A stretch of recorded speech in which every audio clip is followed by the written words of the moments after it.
जय श्रीराम। हे आहे आपल्या नाशिकचे काळाराम मंदिर। प्राजक्ता मन जिंकण्याची वाट या चॅनलमध्ये तुम्हा सर्वांचं खूप खूप स्वागत आहे। आज श्रीरामांच्या दर्शनाने ब्लॉगची छान शुभ सुरुवात करूया। तसेच आज आहे शनिवार। हे श्री प्रभू रामचंद्रांच्याच मंदिरातले हनुमानजी आहेत। किती सुंदर चैतन्यमय मूर्ती आहे ना। त्यांनाही नमन करून आजच्या ब्लॉगची सुरुवात करते।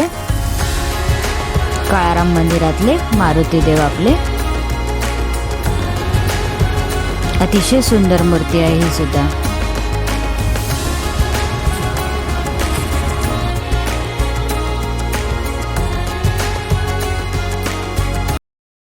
सो फ्रेंड्स, आज मी तुमच्याशी एक खूप सुंदर रेसिपी शेअर करणार आहे। ही आमची पारंपरिक रेसिपी म्हणाल तरी चालेल। माझ्या चुलत सासूबाईंनी मला शिकवली होती। त्या खेड रत्नागिरीत इथे राहायच्या। शेवगाच्या शेंग्याची रस्सा भाजी गोड आंबट अशी बघ, इतक्या सुंदर करायच्या त्या आणि त्यांनी मला पण शिकवली आहे। तर मी म्हटलं ही सुंदर रेसिपी तुमच्याबरोबर शेअर करू। अशा शेवगाच्या शेंगांचे तुकडे करून सोलून घ्यायचे मी दाखवल्याप्रमाणे। आता आपल्याला वाटण तयार करायचं या भाजीसाठी। त्यासाठी कांदा उभा कापून घ्यायचा। नंतर ओलं खोबरं सुकं खोबरं दोन्ही आपल्याला थोडे थोडे घ्यायचे आहेत। ओलं खोबरं नसेल तरी चालेल, मग सुकं खोबरं जरा जास्ती घ्या। आणि नेहमीचे आपले सगळे खडे मसाले घ्यायचे आहेत। त्यामध्ये आपलं तीळ आहे, खसखस आहे, दालचिनी, तमालपत्र, नंतर लवंग, मिरे, सगळं थोडं थोडं थोडं आपल्या अंदाजानुसार घ्यायचं आहे। आता हळूहळू मी एक एक सगळे पदार्थ भाजायला घेते आहे। कांदा थोडा गुलाबी होत झाला की पाय मी असं सगळं मिश्रण तयार करून ठेवलेलंच असतं माझ्या एका डब्यामध्ये। अंदाजे मी घेते, असं मोजून मापून काही प्रमाण नसतं माझं। आता इतकी वर्ष करून करून अंदाज आलेला आहे। तर आता कांदा लाल झाला की आपल्याला हे सगळं मिश्रण त्यात टाकायचं आहे आणि मस्त छान परतवायचं आहे मंद गॅसवर। ओलं खोबरं आणि सुकं खोबरं दोन्ही घेतलं ना त्याचा स्वाद एक वेगळाच येतो, म्हणून मी दोन्ही वापरते याच्यासाठी। खूप सुंदर टेस्ट येते।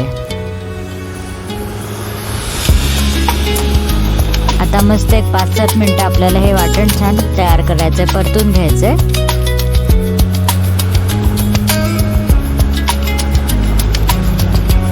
गॅस मीडियम टू लो ठेवायचा आहे।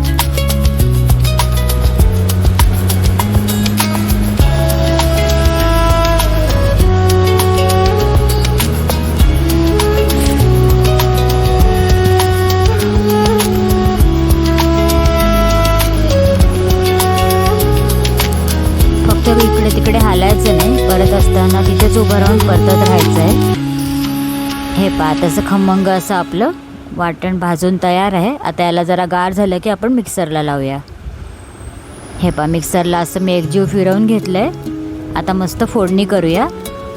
तेल तापलंय, आता मोहरी आणि जिरे टाकले, ते तडतडल्यावर कढीपत्ता टाकला आहे।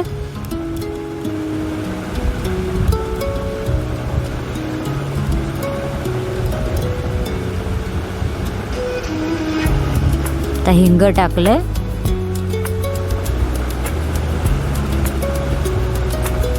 आता आपले सगळे मसाले टाकायचे आहेत। हळद टाकली सर्वप्रथम, लाल तिखट टाकलं आहे, गोडा मसाला, काळा मसाला आपल्या आवडीनुसार कमी जास्त तुम्ही करू शकता। धणे जिरे पूड टाकली आहे। गॅस एकदम लो ठेवायचा आहे मसाले टाकताना। आता मी कोकमचा एक तुकडा टाकला आहे आणि गुळ पावडर टाकली आहे। आपल्याला आंबट गोड अशी भाजी करायची आहे ना, रस्सा भाजी, त्यामुळे कोकम आणि गुळ पावडर वापरली आहे मी।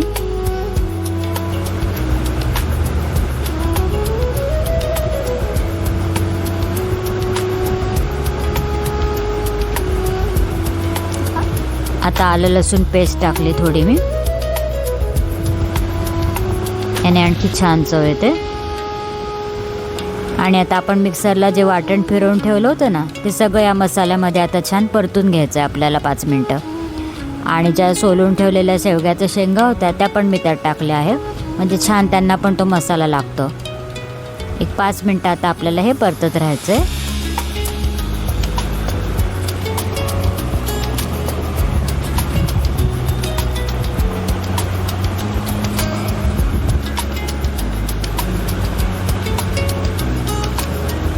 गॅस एकदम स्लो ठेवायचा आणि छान परतत राहायचं वाटणासकट शेवग्याच्या शेंगा. मिक्सरचं भांडं धुवून मी थोडं पाणी आणखी ॲड केलं म्हणजे आपले मसाले जळत नाही. मग खाली चिकटायला नको म्हणून थोडं पाणी ॲड केलं. परतलं की अजूनच छान रंग येतो. मग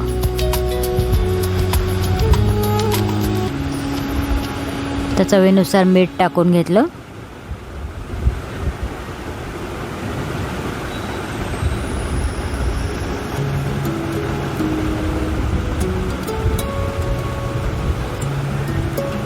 ही भाजी कढईत पण तुम्ही करू शकता. एक 10 मिनटं वाफेवर ठेवले तरी होऊन जाते.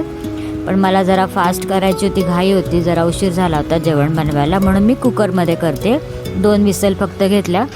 शेंगा लगेच शिजतात. कुकरमध्ये इन्स्टंट झटपट होते. आता मी थोडंसं पाणी ॲड केलं आहे.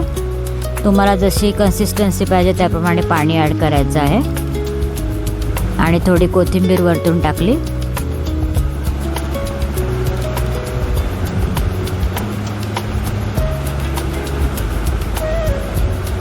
आता आपल्याला कुकरचं झाकण लावून 2 शिट्ट्या करून घ्यायच्या आहेत. आता गॅस फुल ठेवायचा आपल्याला.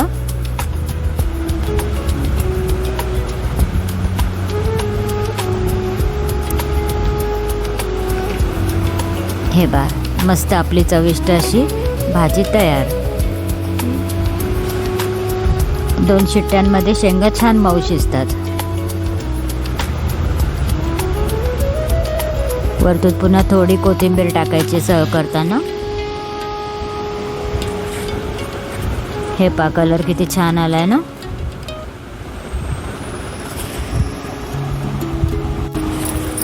चला मस्त, आता ही भाजी सर्व करूया. दिसते की नाही टेम्पटिंग एकदम. तुम्ही पण नक्की ट्राय करा. मस्त हॉटेलसारखी झाली की नाही. वरतून छान कोथिंबीर पेरायची आणि वाढायची. शेवगाची शेंगाची रस्सा भाजी.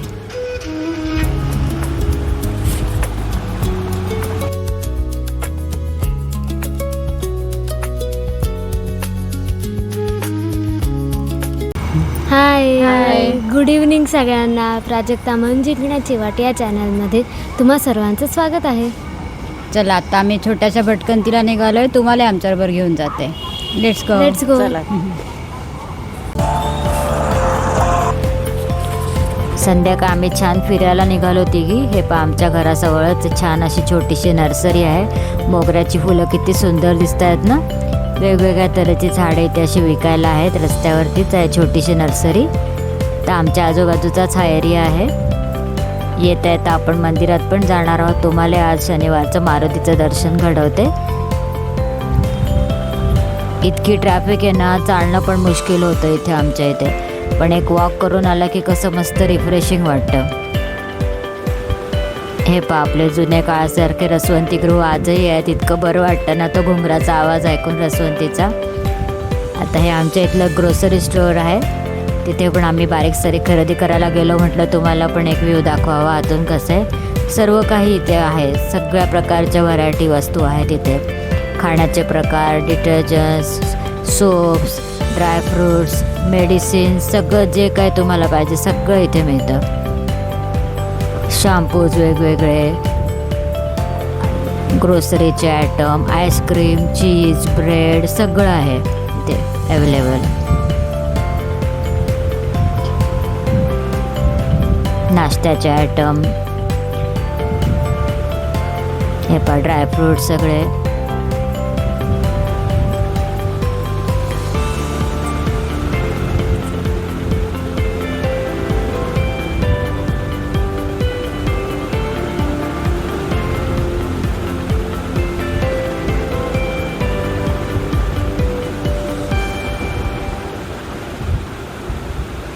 ते मस्त आईस्क्रीम पण अवेलेबल होते.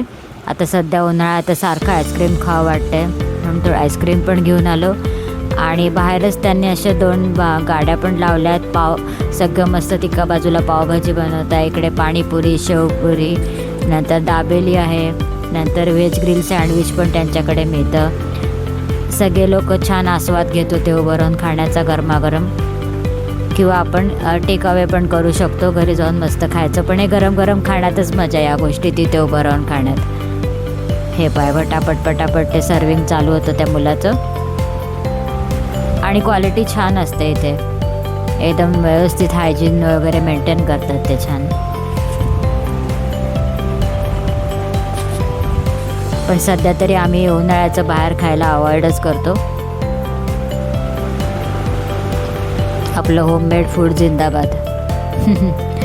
रिस्क घ्यायला नको वाटतं हेल्थची आता. हे पाय ते दाबेली वगैरे पण सगळा मसाला बनवून तयार होता त्यांचा. पाणीपुरी लवर्स भरपूर गर्दी करतात इथे संध्याकाळी. त्याच्याच पुढे आता इथे मस्त केक शॉप आहे आणि त्याच्या बाहेर असे सुंदर बुके सजवलेले असतात कायम. मला खूप आवडतात इथले बुके, इतके सुगंधी असतात ना. घरात एक जरी आणून ठेवला तरी घरभर छान सुवास पसरतो. निशिगंधाची फुलं पण ते टाकतात, खूप सुंदर वास येतो त्याचा. आणि मागे बर्डीज केक शॉप. असा मस्त स्ट्रीटवर वॉक सुरू आहे. आम्ही पहा कसे दिसतंय. सो ना. हो ना. Oh my God. आम्ही एका प्लेट क्लिनिकवर आलो आहे, तुम्हाला दाखवतो. Oh my God, pet clinic आहे हे. किती छान आयडिया आहे ना, दाखवते तुम्हाला.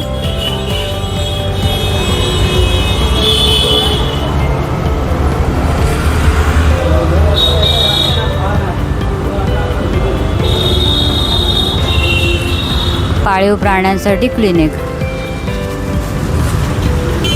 किती सुंदर कन्सेप्ट आहे ना, है ना. किती छान आहे. आणि म्हणजे पेटसाठी खेळणे पण आहे, त्यांच्यासाठी ट्रीट्स आहेत सगळे. हो, नवीनच झाले आमच्या एरियामध्ये, म्हटलं दाखव तुम्हाला. किती क्यूट आहे. आम्ही उद्घाटन पाहिलं होतं याचं.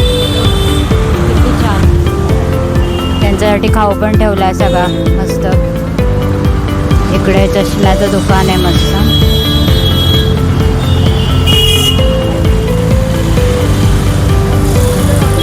चलो, मारुती मंदिरात आलोय. आज शनिवार आहे ना.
आरती सुरू झाली.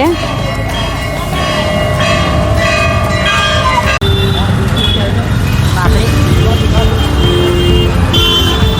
किती हेवी ट्रॅफिक आहे पहा कॉर्नरला.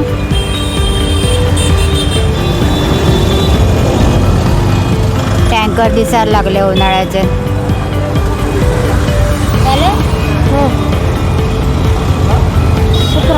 चल नाही जाऊ ना असं जरा मोकळ्यावर, तिकडे गाड्या आहेत.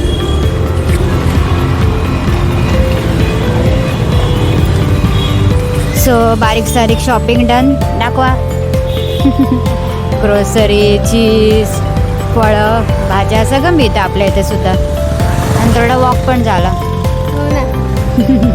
तुम्हाला आमच्याबरोबर फिरवलं बघा आज. गरम मात्र प्रचंड होत आहे. हवा येतोय. जरा सुद्धा इतकं ढगाळलेलं होतं, म्हटलं छान जरा वारा सुटला असेल, गारवा असेल, पण नाही. खूप गरम होत आहे. असं वाटतंय रात्रीतनं पाऊस होईल. बघूया आता. कसली गाडी आहे? हो, मोमोजची गाडी आहे.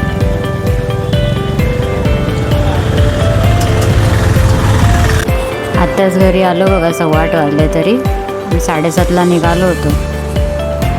भरपूर हेवी ट्रॅफिक असते आमच्याकडे संध्याकाळची.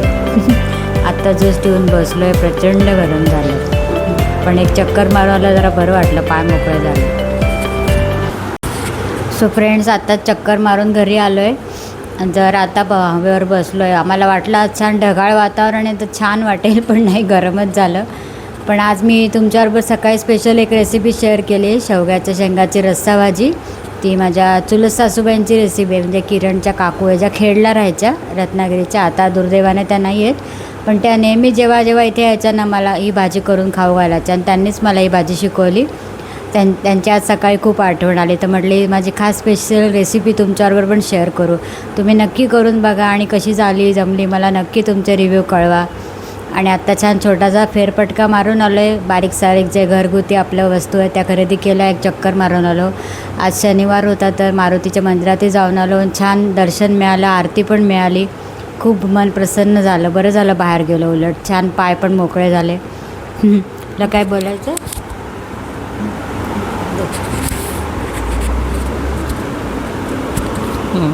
मंडळी, नुकते 10वीचे रिझल्ट लागले आहेत. आमच्या नाशिकची गोरक्षनगरमधली मुलगी वृत्तविक्रेत्यांची मुलगी आहे. ती आमच्या घरी पेपर वगैरे टाकतात. तिला 100% मार्क्स मिळाले. तिचं खरंच नांदुर्डीकर, श्रावणी नांदुर्डीकर म्हणून आहे, गोरक्षनगरमधली. तिचं कौतुक करावं तेवढं थोडं आहे. खरंच खूप. हो, तिचे बाबा आपल्या घरी पेपर टाकतात. आणि त्यांचं आईचं पण म्हणजे दुकान वगैरे आहे, पण म्हणजे खूप म्हणजे, आणि क्लास न लाव, एकही क्लास नाही लावलेला आहे तिने, तरीसुद्धा इतके सुंदर मार्क्स मिळाले. त्याच्या वाटचालीसाठी पुढील खूप खूप शुभेच्छा. आणि तसेच आमच्या हिंगणघाट शहरातली पण एक मुलगी, ती पण टॉपर आली आहे. तिला 97-98% मार्क्स आहे. आमची जी शाळा होती JBM हायस्कूल, तिने अजूनही आपला अग्रक्रम चालू ठेवलेला आहे. हिंगणघाट शहरातून, पूर्ण शहरातून ती मुलगी टॉपर आलेली आहे. त्यावेळेस मला माझी पण आठवण आली. मी त्यावेळेस पण अशीच टॉपर आलेली होती. सर्वांनी माझं खूप कौतुक केलेलं होतं. मुलींमधून प्रथम आलेली होती ती. त्याची मला आठवण आली. मला माझ्या शाळेचा अजूनही अभिमान वाटतो की त्यांनी ते कायम ठेवलेलं आहे अजून तसंच स्टँडर्ड. हो, ते सगळ्या यशस्वी मुलांच्या आमच्या सगळ्यांतर्फे खूप खूप अभिनंदन. आणि नांदुर्डीकरांच्या मुलांचं तर किती कौतुक करावं तेवढं कमी आहे. माझी खूप इच्छा आहे की तिला आमच्या परीने आम्ही जमलं तर करूच, आणि तिच्या पुढील वाटचालीसाठी तिला शुभेच्छा तर आहेच, आणि आर्थिक मदतही ज्यांना पॉसिबल आहे त्यांनी नक्की करावी. कारण तिला कॉम्प्युटर इंजिनियर व्हायचं आहे, त्याची तिची इच्छा आहे. आणि इंजिनिअरिंगला किती खर्च असतो तुम्हाला माहिती आहे. तर जे नाशिकचे लोक आहेत त्यांनी आपापल्या परीने तिला नक्की सहकार्य करा. छान पुढे येऊ द्या तिला. खूप खूप मस्त अजून शिकू द्या. एवढी हुशार मुलगी, आम्हाला आज खूप अभिमान वाटला तिचा. खरंच प्राऊड. बघितलेलं अगदी लहानपणापासून आम्ही बघितलेलं आहे. अच्छा अच्छा. आईचा आणि ते काका आमच्या घरी पेपर टाकतात, त्यामुळे आम्हाला विशेष कौतुक वाटलं की बघा किती मुलीमध्ये जिद्द असेल. शिकून 100पैकी 100% मिळवणं म्हणजे काय झालं बापरे. खूपच छान मार्क, सुंदर मार्क, म्हणजे आउटस्टँडिंग परफॉर्मन्स आहे हा. आणि ज्यांना अपेक्षापेक्षा कमी मार्क्स मिळाले असतील त्यांनी पण नाराज होऊ नये आणि नव्याने प्रयत्न करून पुढील वाटचाल करावी एवढेच सांगते. हेच काय सर्व काही नसतं. पुन्हा जिद्दीने तयारीने लागा आणि छान मार्क मिळवा. फक्त नुसतं ते शिक्षण म्हणजेच आयुष्य नसतं. जीवन त्यांनाही शुभेच्छा. जीवन खूप सुंदर आहे. छोट्या छोट्या गोष्टीने लगेच मन नाराज नाही करायचं. पुन्हा नव्या उमेदीने उभं राहायचं आणि लढायचं. जिद्दीने नेहमी माणसाने पुढे जावं. तर चला, या हॅपी नोटवर आजचा व्लॉग मी इथेच संपवते. आमचा आज घरगुती व्लॉग तुम्हाला आवडला असेल तर लाईक करा, शेअर करा आणि सबस्क्राईब करा.